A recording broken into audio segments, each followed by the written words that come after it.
Welcome to Loleventvods. Watch the full game of today's LTA 2025 matchup. Tied at 3-1 right now, coming into Super Week in that three-way tie with Lion, who are now no longer tied at that point for a second. No. So one of these two teams, though, will have to join Lion at 3-2, and neither of them wants to be that They'll guy. retie. Yeah. They don't want to be tied again. They want to break away from the tie. So let's see what we get here with our draft. Bans Varus, Jace, and Galio from C9 as TL ban out Yone, Gwen, and Rumble. There is a lot of solo lane focus in these first half of bans. Oh, and we get an insta-lock Blabber Vi.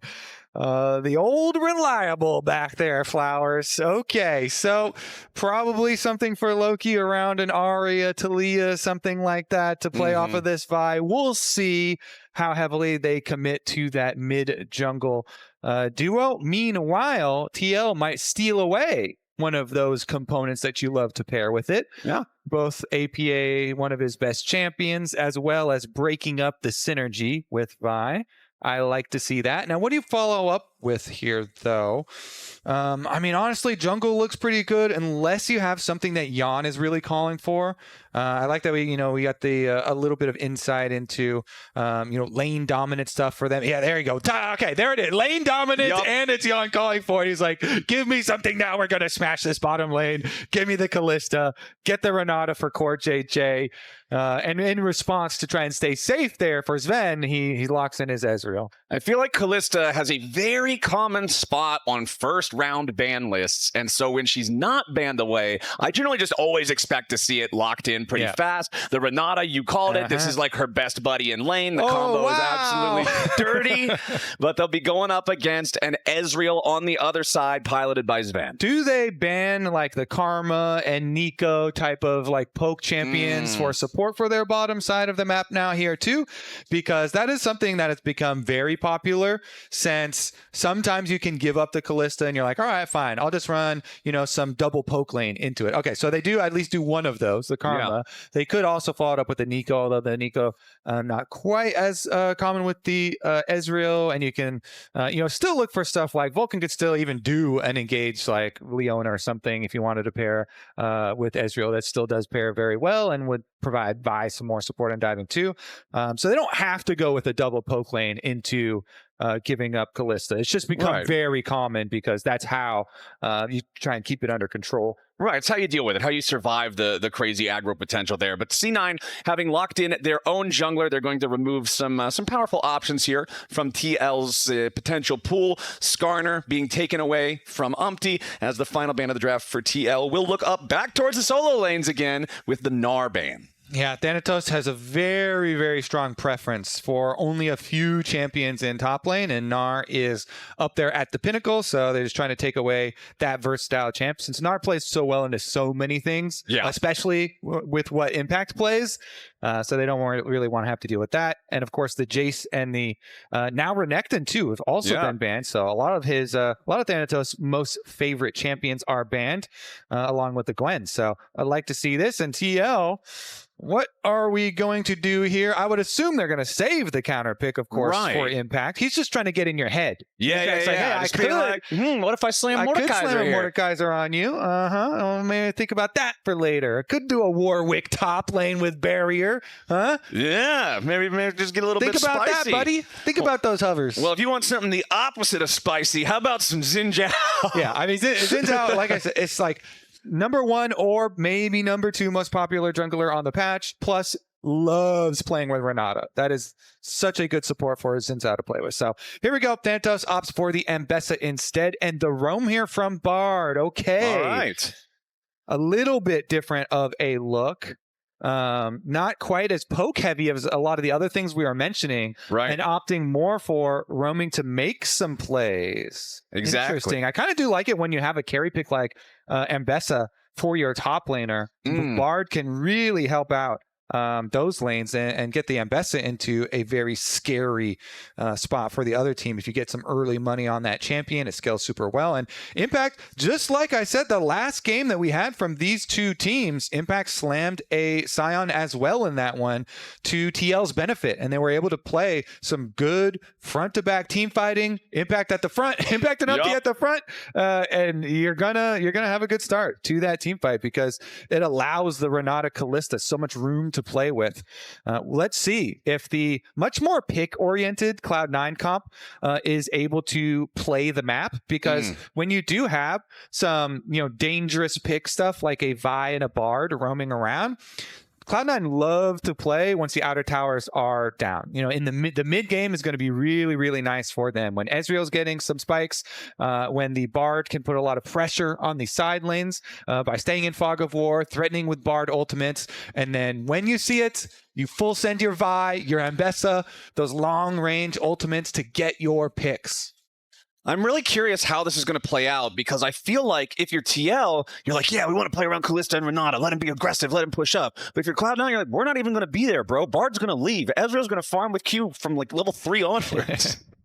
Yeah, see how well Sven can stay safe and how much Vulcan can get done.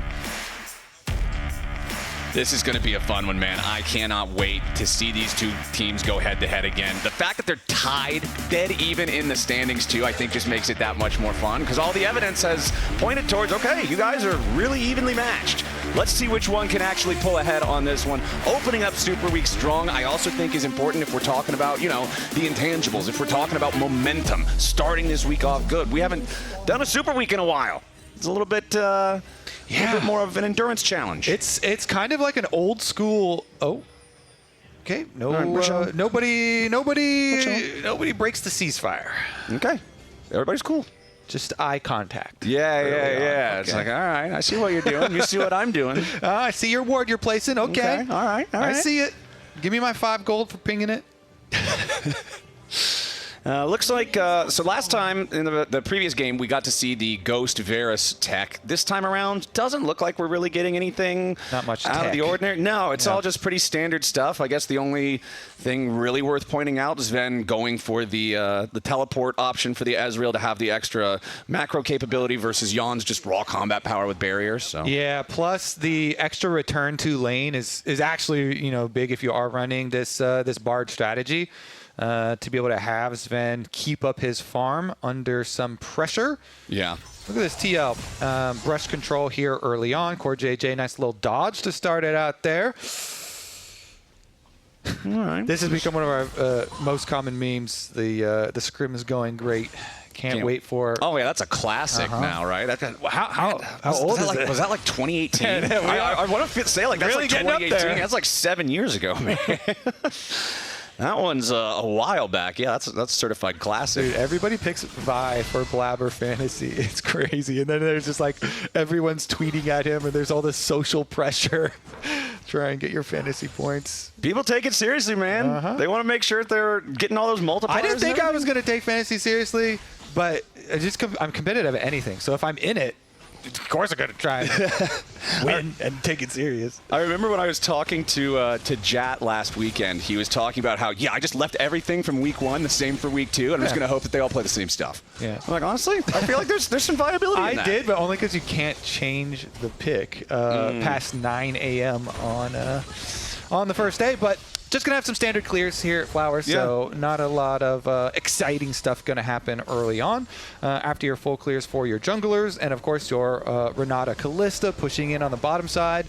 Everyone's always focused on TL's bottom lane, and rightfully so. The bottom lane, the golden children of this team. And Jan is the more favorite of the children.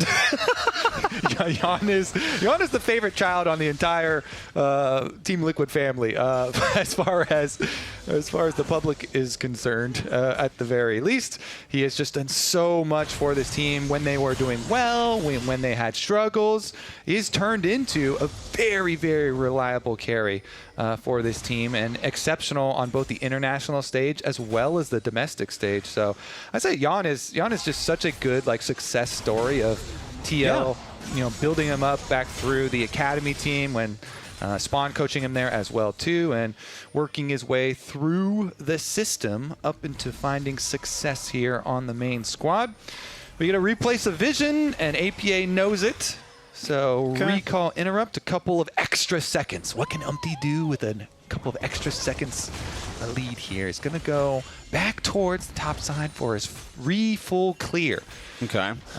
For the Krugs respawning up there. Thanatos also kind of trading heavily up here, so he gets a little some, but the vision coverage is already there, is decent. In the tri-brush, Xin Zhao is not a very tricky jungler to be able to surprise you with gank paths unless something is super crazy. So just pretty much what you see is what you get. Yeah. He's going to run at you, and then he'll dash at you, and then he'll fight you. I mean, sometimes the coolest things he does are like W and then flash to move the second part of the W to tag somebody and then get the dash off that. Or if you can do an insect with your ulti, always feels cool, but it's fairly rare. Or you combine that with use the first 2 hits of the Q on the creep, and then you flash to realign your W and dash, and then you instantly do the third Talon. Pre-stacking the Q, always critical, especially if you did not go for a Titanic Hydra. But the pop-up there too, we've been talking about and looking at this top lane matchup for quite a while, anticipating this matchup. It just turns out, it's going to be very similar, where Impact is on a tank.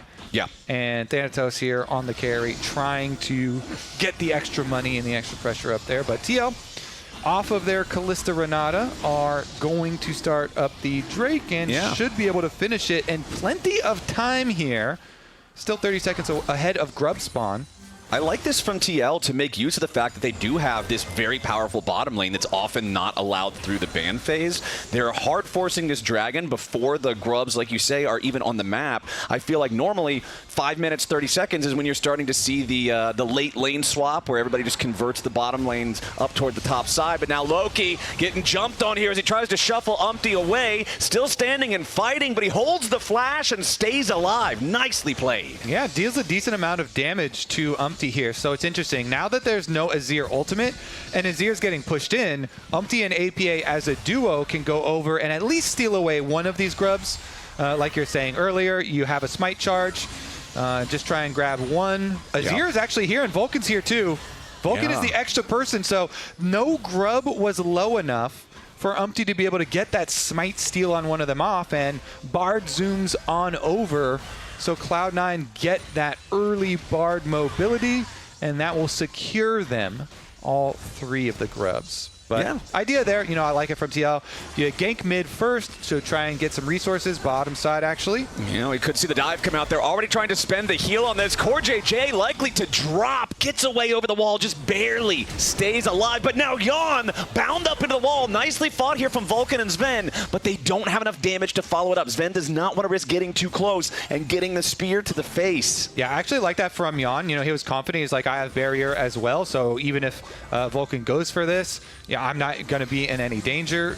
Like you said, Sven was really low from the tower dive earlier, plus all the minions there. So that ends up being Vulcan's flash. They don't get really anything out of it. But nicely played from Sven under tower, utilizing that Ezreal mobility, also dodging away from Core, who, like you said, with the heating up of that tower, was close to giving over an extra death there in the attempted tower dive, but nobody does. Yeah. Nothing hits the scoreboard, Flowers. So we're still 0-0, man. 8 minutes into the game. Yeah. Supports both flashing, though, so maybe supports will be targets, especially junglers love going after these types of supports. They're both fairly squishy early on, and without the flashes will be a bit vulnerable. Vi ultimate is there for Blabber, so definitely a possibility for him to follow up. Yeah, I'm not really expecting us to see a whole lot for another, 2.5 minutes or so when we get both of these neutral objectives spawning almost exactly on the same timer. I do expect to see more of this as Vulcan just roams around the map, constantly trying to be as annoying as possible, clearing out all the vision, place a couple of hot cocos there for Loki, make it easier for him to play aggressively with his own trading. I mean, 2 hot cocos is the same HP recovery as like a health potion, so feels pretty good on that. Yeah, definitely feels good for Loki. Who, of course, saved his flash in the last play, didn't panic, as you were saying. That was really good. And so still has all of the playmaking ability a Vi with Flash, an Azir with Flash. Definitely a lot of possibilities there. Of course, Vulcan with the Bard ultimate now too. He's returning bottom lane at the moment, but we'll start to see if Cloud9 can make use of all these very threatening pick tools that they do have drafted for themselves. Meanwhile, junglers actually going after different lanes. And with the wards clear on top side, TL know that they've got the advantage here. Umpty gets stunned up into the wall with the Magical Binding there. Magical Binding is such an interesting spell because of the way that it feels like it doesn't work exactly like you would expect with the binding angle into the wall. But I've heard some people use some other words to describe it. Yeah, I'm gonna stay polite. It stuns you a lot. It's got a forgiving, connection. Radius, the tether distance, or whatever you want to call it. Yeah, sure. I do think Cloud9's bottom lane deserves credit for how well they have played the defense on this opener of their Ezreal Bard. Even though they are getting pushed in a whole bunch, it's kind of what you expect. And I think their defense has been quite good, surviving as well as getting the Bard plays up to the other spots. And staying competitive down there. Yeah, I mean, obviously they are still down in gold. They're down like a couple of waves of farm, but it's still only a 250 gold lead for the Kalista. But then everywhere else on the map, not quite as big of leads, but still leads the other way for Cloud9. Yeah. And it's kind of what you're thinking. When you're drafting this into the Kalista Renata, you're giving over to, by the way, the most lane-dominant duo in the entire league, Yon and Core JJ. You're thinking, oh, this is pretty scary, so you got to be careful there. And Sven has been stacking his cull, avoid the death at the very least. I will say, that TL bottom lane, they have just straight up 2-on-2 killed a lot of people. So they avoided certain death there. Void grubs are up, though, Flowers. All right. We've got our grubs up. The dragon's going to spawn here in just a couple of seconds as well. Team Liquid took that first one. C9 getting all three of that first set of grubs. But it looks like TL probably more concerned about the grubs here this time, as C9 will already start up the Drake themselves. Blabber dashing over the wall there with a Vault Breaker to guarantee they have total control over this pit. Nobody from TL is really in the neighborhood. Core and Yon are going to walk up now. They're so late. Blabber should be able to secure this very easily. Yeah, it's just a Vault Breaker and a Magical Journey over the wall, and Core and Yon just feels like they're wasting their time. And it's not like they didn't know. There's a Team Liquid ward right there inside, watching the whole thing happen. And so they did waste a decent... Yeah, I agree with that frog. When you're spending time, just walking over, kind of watching it, you never want to walk and just watch stuff in League. Yeah, you can't be walking around on your phone in game stuff. Yeah. Got to get involved. Blabber, though. Blabber's doing stuff, but not the kind of stuff that he wants. Umpty working together with Yon and Core here to find the enemy jungler, and Blabber will not survive. He tried to flash to escape there at the very end, but there was enough damage from Yon, and that's first blood 12 minutes into the game. Rend him up. That was very nice. Even though TL did prior waste a bit of time walking towards Dragon, Umpty then kind of used that as like route over to camp for Blabber coming back to his camps. So sneaky stuff there, waiting in the brush for him, and a good combination from Core JJ. I would not say it's common, but I have seen Renatas miss the combo of using Kalista and ult knockup. Wait a second. Tempered Fate locks up two. Core and Umpty both immediately flashing, not wanting to get caught by the Magical Binding right after, as Yon has to join back up with his team and try to get away. The hostile takeover creates space, but nothing more. C9 doing a good job stepping forward, even after having lost their jungler. Now he's back on the map. They will scare Team Liquid away before they can secure the entire grub set, so it'll be a 5-1 grub take overall for C9. I think scare is the key word there, Flowers, because they look very jumpy. Yon throws his spear over the back of the wall and then flashes over, and they're scrambling out. That is 3 flashes blown here for TL. They got 1 grub, so you denied the full 6, but still does not feel good. Little jumpy there, and especially after getting a kill. Ooh, nice shuffle coming out from Loki. Needs a little bit more damage here to kill off APA, but shouldn't struggle to find it. APA just trying to buy as much time as he can, but C9 tying up the game. Cloud9. Interesting stuff here. It's looking pretty good. Of course, our big focus was going to be on how many picks can they get later. Right. Bard. Well, that's one. Bard was, yeah. Good. Keep going there. All right. They were on the receiving end of one with Blabber, walking through, unbeknownst to him in the jungle, getting jumped on, but they get one right back there. Meanwhile, with the 5 grubs, you don't need the full 6 to still have a lot of pushing power. So getting these outer towers down, the goal for Cloud9, the goal from Champion Select, is made that much easier for them to do. And then we'll start to see if they can really bring the full power here of roaming around, Bard forcing people's flashes, Vi following up. There's a ward in Tribrush, so Yannick or JJ know that they've got the extra members here, and they call the rest of Team Liquid. There's always the possibility of APA Talia wall coming down for a counterplay. Yeah. So you do have to be a little careful when you're Cloud9 going for some of these side lane trailing moves that Vulcan's been going for. Well, Team Liquid trying to move into enemy territory here. Plays down some wards, see if they can figure out what C9 is up to, but C9's not giving them a whole lot to work with. I think it's also interesting, the stats that just popped up on the screen, it's 1 plate to 2 over the course of the entire 14-minute early game. This has been a very, very slow game between these two. It's Tempered Fate, another nice 2-man hit coming out from Vulcan, but now the Weaver's Wall to try to defend as Team Liquid wants to make their exit, but a beautiful binding onto 2. Yon and APA are both just collapsing as Umpty tries to defend, but he's still just hobbling away from the fight. Impact arrives, but it's way too late to do anything. The feat of warfare is claimed as C9 pick up 2 for nothing, and they might just look to get some more. Umpty's only got 50 HP remaining, and Impact won't be able to protect him for long. Thanatos takes the first kill, and another one goes over to Blabber. C9 are murdering these guys. Flowers. Yes. How many picks now? Because the Bard ultimate on a fistful of picks. 2 champions that Vulcan was the one to blow their flashes. So Vulcan, earlier at the grubs, he blows both Yon and Core JJ's flashes, and then he's able to hit it with the Bard ult. As they arrive, the Talia combo was mistimed on Thanatos, so Thanatos rips him a new one, and after that, it's a scramble. Like, of course, they're just trying to survive, running for their towers. Only Core JJ escapes, though. That was the most brutal version of the picks that we had been talking about that this comp is capable of. That right there was the most painful, most brutal, because TL's advantage with their side is, we've got the Scion. We want to play front to back. Our 5-on-5 is good.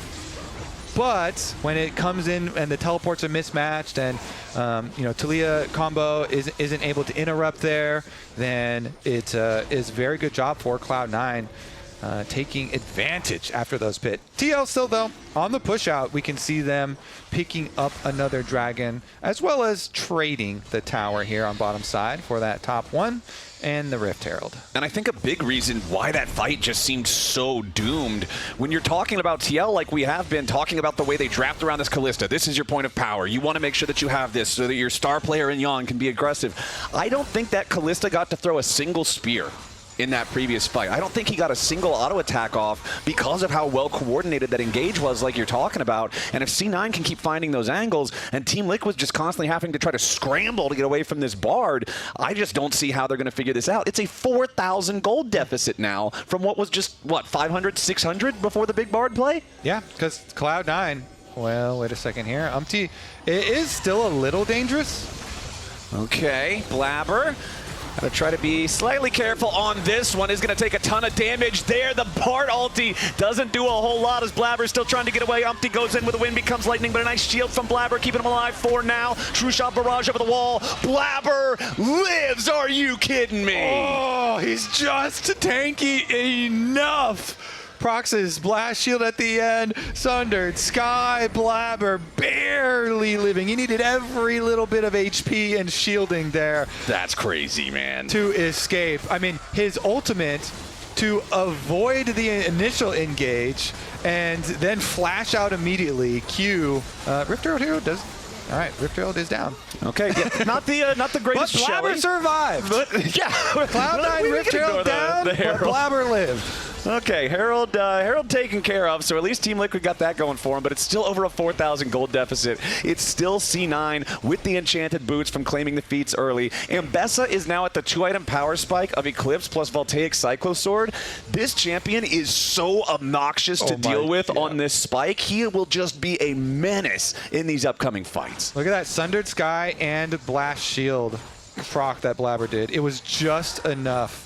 Oh my! Click on that champ. How many? Click on it. Was that single digits? It looked like it had to be. That was so low. Definitely did.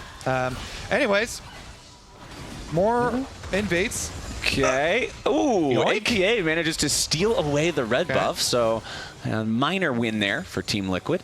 We'll take that. They want to maintain some form of control here on the Rift. They don't want to just continue to allow C9 to roam around and make these picks, because I feel like this C9 comp, Kobe, if they get to the point where you were talking about back in draft, where Cloud9 likes to play this mid-game stage where the tier 1 turrets are down, they're in your jungle, they're setting up picks, they're finding them, like that is so scary if they're doing it from a point of a really powerful gold lead. 100%. And it's always the first step is to blow these flashes. You know, last time it was blow 3 flashes at the grub fight and then get a bunch of kills later in the second attempt at picks. So step number 1 here is going to be blowing some more flashes. Okay. The towers are already down, as you say. So, nice. Thanatos going in for Core JJ. Never mind. Just kill him. No flash necessary. That Renata got absolutely destroyed. Blink and you'll miss it. Core JJ, that'll be his first death this game. But now with the opportunity to keep the push going, C9 wants to continue the pressure here on the mid lane, trying to put some damage onto that turret, but not getting a ton as Team Liquid rallies together to clear the minions away. 20 minutes on the clock now, so we do have Otacon spawning around the top half this game. Man, TL. So again, some of the strengths that they drafted on their side were mainly going to be around the strong bot duo, plus having a Scion for team fights later. Yeah. But because Cloud9 have gotten so much gold, like how Renata and Scion have to be so good in the team fight to make up a lot of this value, because Cloud9 members have all the damage. Core JJ in a bad spot again. One more shot would have finished him off, but Yon there clutch with the Fates call to save him, get Core out with that 100 HP remaining. That is Muramana Trinity Force Ezreal. One more just basic auto attack in the air would have absolutely killed Core there. So Yon having to commit that ulti, but now Kobe, that's a really big team fighting tool that's not available. 35 seconds until the Drake spawns. The only thing TL's really got going for them right now is that they've at least got a couple of Drakes, but I don't really see how they're going to fight for the next one after that. Yeah, it is rough. I mean, they've got their single item completions, but Cloud9 members, most of them have 2. Yeah. All of the ones that are not support have at least 2. Yeah. So it's pretty rough. Don't fight that dragon then. No, stay away from that dragon. They all have their second items already completed. Do not fight that dragon. Look at your nameplate. If the first 2 letters are T and L, you stay away from the dragon for now. Yeah, and it looks like that's the call. Maybe they can make a pick of their own. You know, they've got a Talia wall to work with. They're hex skating. Okay. Trying to get a little bit clever with it, but Vulcan kind of sees what's going on here, and Thanatos still has a full HP turret that he's safely able to take some refuge under as Team Liquid starting up the Otacon. Now, critically, not going to overcommit to this. Otacon just disappeared. Okay, never mind. He fell into the fog of war. I was like, I don't remember him having that ability. Now he's angry. Yeah, now he's really... he farmed the minion. Plus 90 gold for Otacon. Yeah, who gets the gold in that situation? Does Otacon give you a bigger reward now than when you kill him? That would actually be really funny if he just farms up the minion. Yeah. Can he store the gold like a dragon? Yeah, a big party pinata Otacon. Party pinata con. Because that version of Otacon, it actually gets to stay away from the home longer when it does the channel. Oh yeah, true. Really venture out and go farm some of his own minions. All right, that was great. Otacon farming the minion was that's a good one. But Team Liquid needs to find a way to stop this game from getting further away from him. Man, we're up to a 5,000 gold deficit now. How are Team Liquid going to recover from not getting that minion? That's true. That's a lot of money. Even the Otacon is denying them. Yeah, Otacon. The game is rigged. Otacon even wearing a C9 jersey on this one as Team Liquid trying to see maybe if there's an angle to find something. Loki will clear out the TL vision up around the Otacon pit. And man, this just means if you're TL, you're like, well, we should probably have some vision over that thing. We need to make our way back over there. But look at the map. Yeah, Observer's doing a good job here with the Fog of War, just showing how dark the rift is for TL. Umpty was spotted. Yeah, you're not going to hurt that Impesa.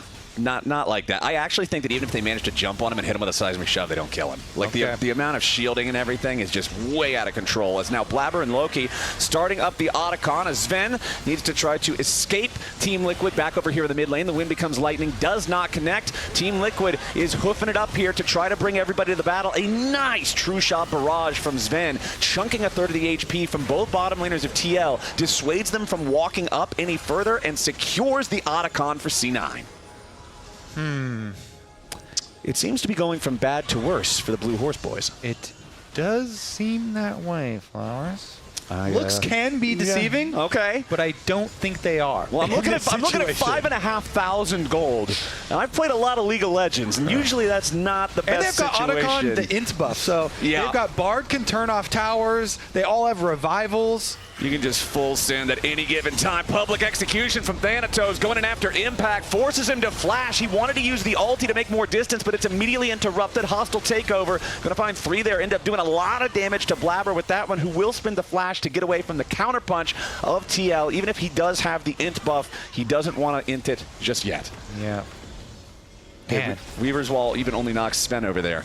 Oof. Give me that. Give me that Krug. He ulted the mini Krugs? He ulted the mini Krugs. That's get all 4 of them quick. You just got to make a statement. Did that give him enough time to finish it? Oh, it did. The ulting the baby Kruggies was 400 IQ. That gave him enough time to finish his channel. Because you can start the ult channel as you kill the big one, and they're falling. Yeah. And then it instantly kills them all. Oh, that's sick. Speaking of getting instantly killed, APA just wiped out of the river, wiped off the rift. That's the enemy mid laner dead for the next 45 seconds, and even once he respawns, it's not like he has his ulti or his teleport to try to get to the fight. So C9 just see the green light to start up the Baron. They've already got it down to just about 5,000 HP. Thanatos looking to run interference and keep everybody on Team Liquid away. Impact going to soak some damage for now, but he is not tanky enough to do this for an extended period of time. Thanatos continuing the scrap, wanted to go in after Yawn, not quite enough damage to finish him off, as now Umpty is back down in the pit, but C9 have already managed to secure themselves the objective. They'll kill Umpty, APA still dead from before. C9, all they end up losing is Thanatos' false life. Whew. I mean, that is 100% correct play there for Cloud9, forcing on Baron with the extra lives. Maybe a tiny bit amount of risk there if something is stolen, but nothing is stolen. The death cap is done for Loki.